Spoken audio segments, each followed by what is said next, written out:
Hello everyone, good afternoon সকলকে। তো দেখো, ওর পাপা অফিস থেকে আসার পর শুধু পাপাস টাইম হয় এই সময়, আর ছেলের ঘরে রীতিমতো বসে আছে। আর দেখো, আমাদের এখন না ছেলের ঘরটা হয়ে গেছে ডাইনিং রুম।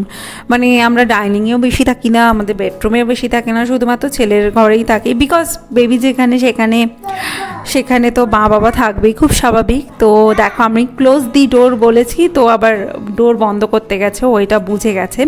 তারপর দেখো, আমাদের ডিনার কমপ্লিট হয়ে গেছে। তো আমরা একটু কিটক্যাট খাচ্ছিলাম। বেসিক্যালি আমার খুব ক্রেভিং হয়, বেবি হয়ে যাওয়ার পর মিষ্টির ক্রেভিং হয়, তো সেই জন্য কিটক্যাট আনা হয়েছিল আমার জন্য স্পেশালি। তো ওকে একটু দেওয়া হলো, আর ওকে ঘুম পাড়ানোর জন্য তো আমাকে ও রুমে থাকতেই হবে।